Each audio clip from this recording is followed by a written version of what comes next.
চটের পরিবেশ বান্ধব ভূমিকা নিয়ে সংগঠিতভাবে আন্দোলন করতে পারেনি তারা, তাই সহজেই চটের জায়গায় সিনথেটিক ব্যাগের ব্যবহারের ছাড়পত্র দিয়েছে কেন্দ্র।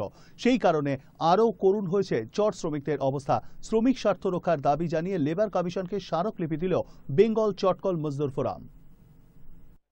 নিজেদের গাফিলতির কথা নিজেরাই স্বীকার করে নিয়েছে বেঙ্গল চটকল মজদুর ফোরাম।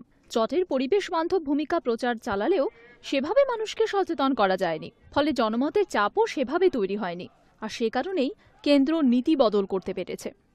1998 সাল পর্যন্ত 100% চট ব্যাগে প্যাকেজিং হতো, অর্থাৎ কেন্দ্রীয় সরকারের নীতি অনুযায়ী একাধিক খাদ্য সামগ্রীতে শুধুমাত্র চটের ব্যাগই ব্যবহারের নিয়ম ছিল।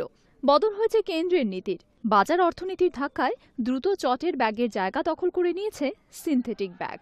ফলে এই রাজ্যে 78টি চটকলের মধ্যে 59টি চলছে। তবে সে চটকলগুলির ক্ষয়িষ্ণু দশা পরতে পরতে।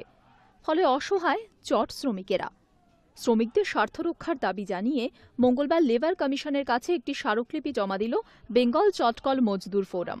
তাদের দাবি, চটকল শ্রমিকদের স্বার্থ রক্ষার্থে সরকারকে অবিলম্বে দ্বিপাক্ষিক চুক্তি সম্পন্ন করতে হবে। এছাড়া সঠিক মজুরি এবং বোনাসের দ্রুত নোটিশ জারি করা নিয়েও সরকারকে পদক্ষেপ গ্রহণ করতে হবে। চটকলের শ্রমিকরা তারা ক্ষতিগ্রস্ত হচ্ছে।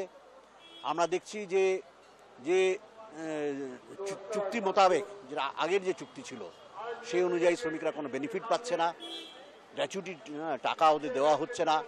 বিভিন্ন জায়গায় অত্যন্ত কম মজুরিতে শ্রমিকদেরকে খাটানো হচ্ছে। আর সবচেয়ে বড় সমস্যা যেটা চটকলে, সেটা হচ্ছে যে এত কম মজুরির কারণে চটকলে এখন আর শ্রমিক পাওয়া যাচ্ছে না। আগামী দিনে তাদের জন্য কি অপেক্ষা করে রয়েছে তা তারা জানেন না। তবে রাজ্য সরকার যদি তাদের দিকে সাহায্যের হাত বাড়িয়ে দেন, তাহলে কিছুটা হলেও তাদের পরিবারগুলি বাঁচবে, এমনটাই মনে করেন বেঙ্গল চটকল ফোরামের সদস্যরা। Hi news network.